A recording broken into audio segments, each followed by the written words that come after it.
आदर आदाब अभिनंदन आभार। मैं अरुण सिंगला मानसा पंजाब से हमारे इस यूट्यूब चैनल पे आप सभी का बहुत बहुत स्वागत करता हूँ। दोस्तों, आज का ये वीडियो है जो ये रहेगा स्पेशली फॉर्म के ऊपर। केबीसी में जब आपका इंटरव्यू होता है, वो इंटरव्यू चाहे कोई भी तरीके का हो, कोई भी तरीका माने, चाहे जो स्टार्टिंग में इंटरव्यूज़ होते हैं वो हो ग्राउंड ऑडिशंस वाले, चाहे ऑनलाइन जो प्ले अलॉन्ग वाले इंटरव्यू कंडक्ट होते हैं वो हो, चाहे कोई स्पेशल वीक वाला इंटरव्यू हो, लेकिन हर एक इंटरव्यू में फॉर्म की सिलेक्शन में क्या योगदान रहता है उसके बारे में बात करेंगे। और साथ ही साथ फॉर्म में कौन कौन से चीज़ें ऐसी हैं जो आपने भरनी होती हैं और कैसे आप उसको बेटर भर सकते हो, आज के इस वीडियो में हम उस चीज़ों के ऊपर बात करेंगे। ये फॉर्म के ऊपर आज से लेकर के आगे आने वाले 2-3 दिन के अंदर 3 वीडियोस आएंगे। ये 3 वीडियोस का सेशन है। आप लोग तीनों वीडियोस देखें ताकि जब भी आप इंटरव्यू में जाएं तो आपको उससे हेल्प मिले। मैं आपको क्लियर कट बता दूं कि ये फॉर्म वाले वीडियोस फॉर एवर हैं।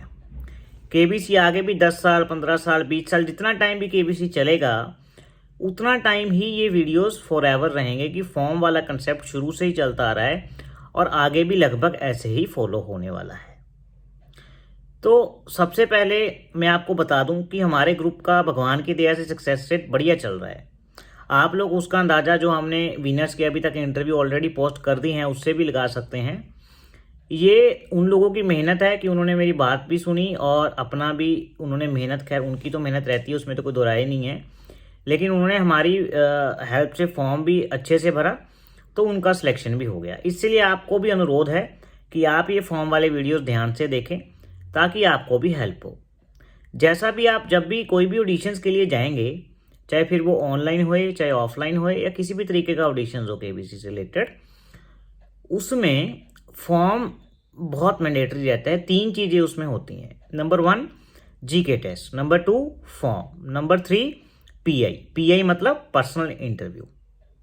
तो आज हम डिस्कस करेंगे फॉर्म के ऊपर। जब एक बार ये आपका जीके टेस्ट क्लियर हो जाता है इंटरव्यू में, जब आप ग्राउंड ऑडिशन या तो फिर ऑनलाइन ऑडिशन में जाते हो, तो उसके बाद जो सिलेक्शन होता है वो 90 से लेके 95 यानी 90 to 95% it totally depends upon your form कि आपने फॉर्म में क्या भरा है और कैसे भरा है। फॉर्म में लगभग 70 से 75 पॉइंट पूछे जाते हैं, आपको वो भरने होते हैं बिल्कुल सटीक। आज के पहले वीडियो में हम लगभग 30 पॉइंट कवर करेंगे और साथ ही साथ जो बेसिक चीज़ें मैं आपको वो समझाऊंगा। कल से जो वीडियोस आएंगे 2 या 3 वीडियोस और मुझे बनाने पड़ेंगे फॉर्म को सारा डिस्कस करने के लिए। उसमें हम जो डिटेल्ड पॉइंट रहते हैं उस हिसाब से डिस्कशन करेंगे। तो चलिए सबसे पहले पॉइंट से शुरू करते हैं। जब भी आप ऑडिशन में जाएंगे जीके टेस्ट या उसके बाद आप फॉर्म भरेंगे तो उसमें आपको कौन कौन से पॉइंट्स देखने को मिलेंगे। नंबर 1, सबसे पहले आपका नाम पूछा जाता है, your name will be asked. Number 2 पे निकनेम या निकनेम माने घर का नाम। देखिए इस वीडियो थोड़ा लंबा हो सकता है क्योंकि इसमें मैं हिंदी और इंग्लिश दोनों कवर करूंगा। बहुत से मेरे भाई बंधु बहनें ऐसे हैं जो हिंदी समझ पाते हैं, इंग्लिश में उन्हें थोड़ी दिक्कत आती है, तो ये उनके लिए भी रहेगा। तो हिंदी और इंग्लिश दोनों मिक्स करने की मैं कोशिश करूंगा। नंबर 1 में क्या था आपका नाम, नंबर 2 में आपका क्या था निकनेम यानी घर का नाम। अब देखिए निकनेम जो है ये सबके लगभग होते हैं हमारे भारत देश में। तो कोई भी स्टेट, कोई भी यूटी हो, लगभग हर एक कोने में इंडिया में निकनेम्स रखे जाते हैं। और ये निकनेम आपको सही लिखना है। ऐसा नहीं है कि आपका कोई निकनेम नहीं हो, आप ज़बरदस्ती उसे फ़नी बनाने के चक्कर में कुछ भी लिख दें। ये निकनेम सही होना चाहिए क्योंकि जब भी वो आपसे फिर इंटरव्यू लेते हैं ना, जो चीज़ें आपने झूठ लिखी होती हैं वो बड़े अच्छे से पकड़ लेते हैं। क्योंकि जो भी कोई बंदा वहाँ पे इंटरव्यू ले रहा होता है, they are very experienced in this field, वो बहुत एक्सपीरियंस्ड होते हैं इस फील्ड में। तो आपको झूठ कुछ भी नहीं लिखना है, चाहे वो नाम तो आप क्या ही झूठ लिखोगे। निकनेम में बहुत से बच्चे मैंने या लोग ऐसे देखे हैं जो झूठ लिख देते हैं just to show it more funnier, ताकि उन्हें फॉर्म ज़्यादा फनी लगे।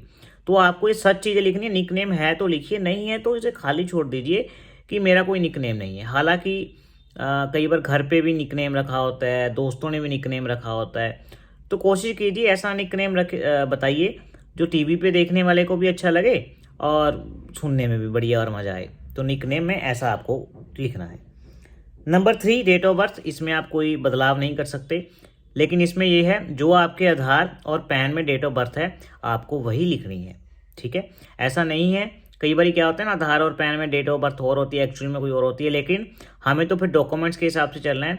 Only Aadhaar and PAN based date of birth you will have to fill there. फिर उसके बाद एज पूछता है, आपकी एज कितनी है, ये तो आपको सभी को एग्जैक्ट भरनी पड़ेगी as per date of birth. उसके बाद जेंडर, कि आप मेल हैं, फीमेल हैं, अदर हैं, उसके अकॉर्डिंग जेंडर भरना होता है। फिर मटेरियल स्टेटस, कि आप मैरिड हैं या अनमैरिड हैं। फिर उसके बाद पूछता है ये लव मैरिज या अरेंज मैरिज। जो मैरिड हैं उनके लिए अलग से ऑप्शन दिया हुआ है, लव मैरिज या अरेंज मैरिज। अब इसमें भी आगे सवाल आ जाते हैं, जो बहुत से लोग पूछते हैं सर लव मैरिज है हमारी, लेकिन क्या हम बता दें, टीवी पे टेलीकास्ट होगा, कोई इशू तो नहीं होगा? क्योंकि बहुत सारी चीज़ें ऐसी होती हैं ना जो लोग लिख तो देते हैं फॉर्म में, लेकिन दे डजंट वांट कि वो वहाँ पे टेलीकास्ट हों। सबसे पहले तो मैं आपसे कहूँगा कि आप फॉर्म में वही चीज़ें लिखें जो आप चाहते हैं कि टीवी पे टेलीकास्ट हो जाएं। अदरवाइज़ वो चीज़ आप फॉर्म से दूर ही रखें, क्योंकि केबीसी फुल ऑन राइट रखता है। क्योंकि देखिए, सिलेक्शन है वो आपका फॉर्म के बेसिस पे होगा। आपकी जो स्टोरी है, स्टोरी लाइन बनेगा या जैसे भी कुछ बनेगा, it's all upon depends all upon form. ये सारा फॉर्म के ऊपर डिपेंड करेगा। आप कोई भी ऐसी चीज़ ना लिखें जो केबीसी को बाद में दिक्कत आए दिखाने में या आपको दिक्कत लगे दिखाने में, तो आप वो चीज़ें पहले से अवॉइड करें। अब लव मैरिज या अरेंज मैरिज, ये आपको लिख देना है कि लव है या अरेंज है। अरेंज वाले कृपया इंटरेस्टिंग बनाने के चक्कर में ज़बरदस्ती लव मैरिज ना लिखें, क्योंकि वो अक्सर झूठ पकड़ लेते हैं। मैं हर पॉइंट के बाद आपको बता रहा हूँ कि जो भी चीज़ें हैं वो फॉर्म में सच लिखनी है, लेकिन लिखने का तरीका बदलना है, जो मैं आपको इस वीडियो में सिखा रहा हूँ, ठीक है। इसके बाद आपको पूछते हैं ऑक्यूपेशन एंड डेजिग्नेशन, कि आप क्या काम कर रहे हैं और कौन से पद पर कार्यरत हैं। बहुत से लोगों को इसमें दिक्कत आती है। जैसे अब जैसे मेरी खुद की बात करूं, ऑक्यूपेशन मेरा है बैंकर, काम मैं क्या कर रहा हूं, एज एन असिस्टेंट मैनेजर वहां पे काम कर रहा हूं।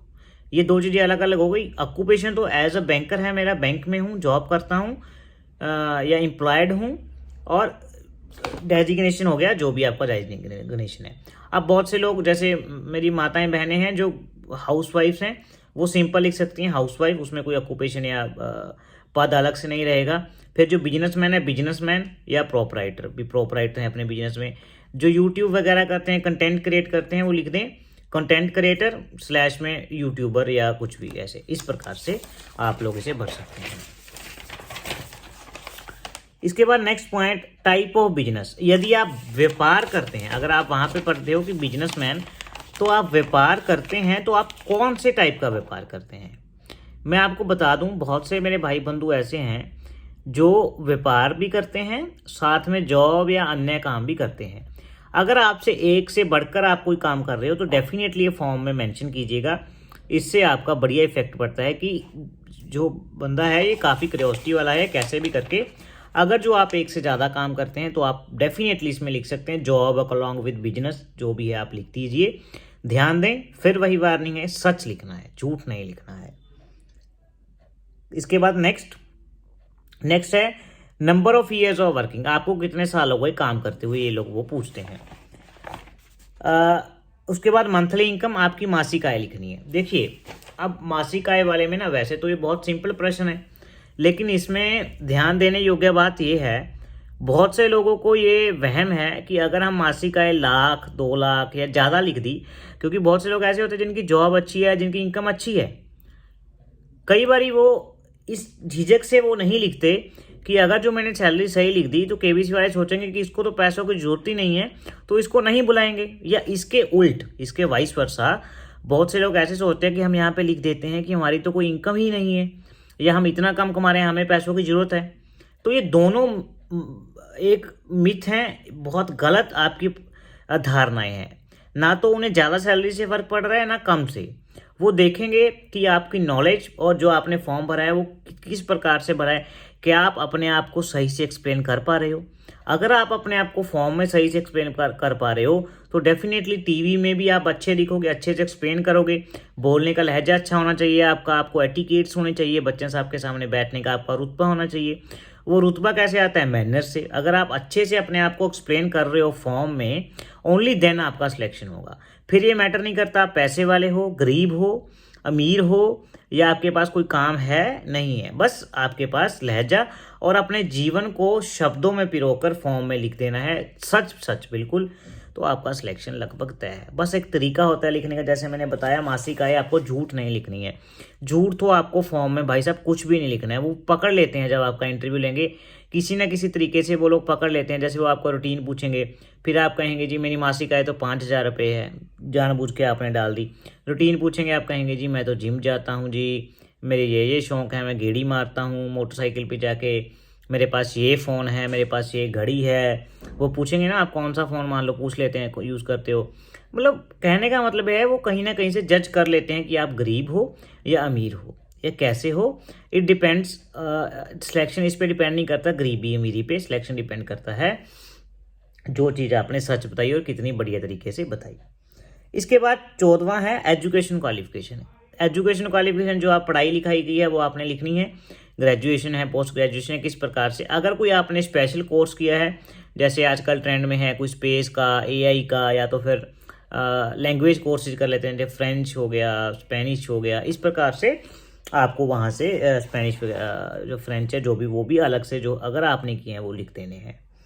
फिर name of school and college, आपको सिंपली स्कूल और कॉलेज का नेम लिखना है जो भी जहाँ भी आप पढ़े हो, इसमें कुछ खास नहीं है बताने लायक।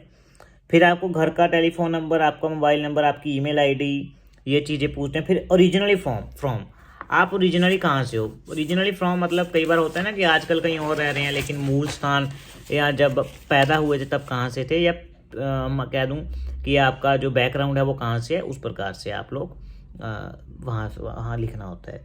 फिर वर्तमान पता, आपका आजकल वर्तमान पता क्या है, क्योंकि बहुत से लोग ऐसे होते हैं जॉब के चक्कर में बाहर रह रहे हैं या परिवार से दूर हैं, आधार में एड्रेस हो रहा है लेकिन आजकल कहीं और रह रहे हैं, तो वर्तमान पते में आपको वो चीज़ लिखनी है।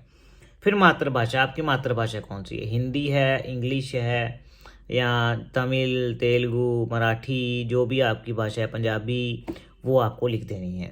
ये खास ध्यान रखना है आप लोगों ने कि बहुत से लोगों की ऐसी धारणाएं हैं कि जो लोगों को हिंदी कम आती है उनका सिलेक्शन नहीं होता। ऐसा नहीं है, केबीसी उन्हें भी मौका देता है, लेकिन कोशिश करें अगर जो आपको हिंदी और इंग्लिश में फॉर्म भरने की कोशिश आप लोग करेंगे तो it will be better for you. I hope ये आपको समझ आ गया हो।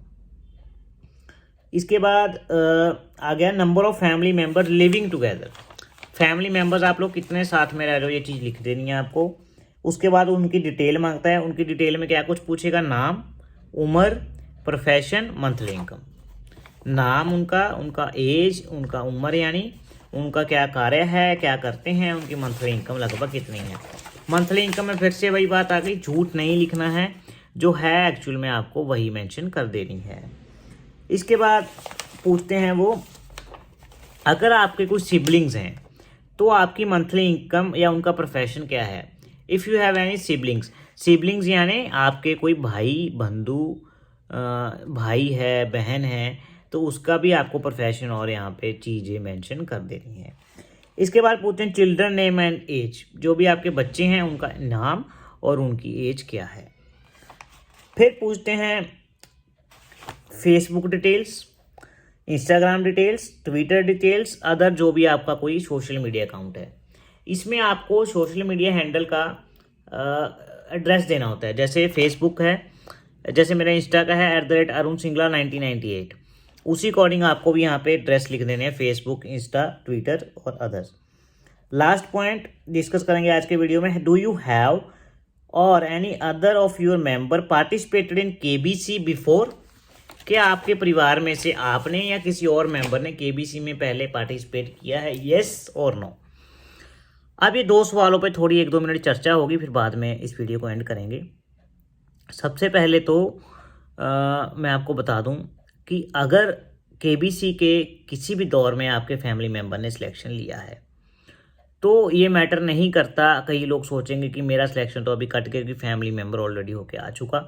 सभी को बराबर मौका दिया जाता है। ऐसा नहीं है कि एक मेंबर जाके आ गया तो दूसरे का पत्ता साफ, नॉट लाइक दैट। सबको मौका मिलता है, इसलिए ये पॉइंट आप झूठ ना लिखें, क्योंकि टीम के पास बहुत सारी चीज़ें रहती हैं।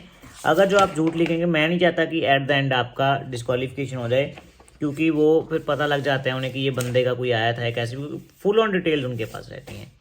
इसके बाद लास्ट क्वेश्चन जो है आज के वीडियो में डिस्कस करने वाला, मैंने पहले डिस्कस कर लिया कि ट्विटर, फेसबुक और इंस्टा का एड्रेस ले लेते हैं।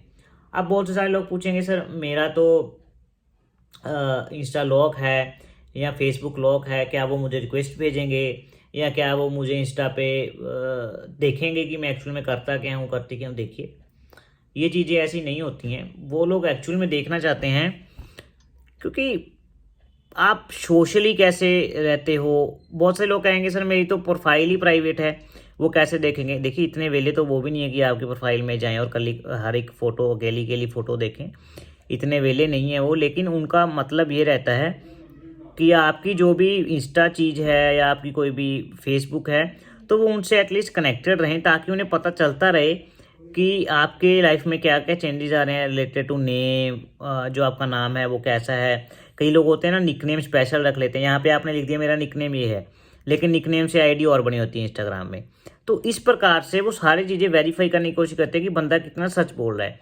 उनके पास बहुत से टूल्स हैं, वो इंटरव्यू में भी आपको पकड़ लेंगे यहाँ बंदा झूठ बोल रहा है। FB, इंस्टा, वो आपकी सारी डिटेल ले लेते हैं। इट डिपेंड्स कि आपने देना ना देना, इट्स ऑल अपॉन यू, लेकिन वो सब चीज़ें आपसे ले लेते हैं।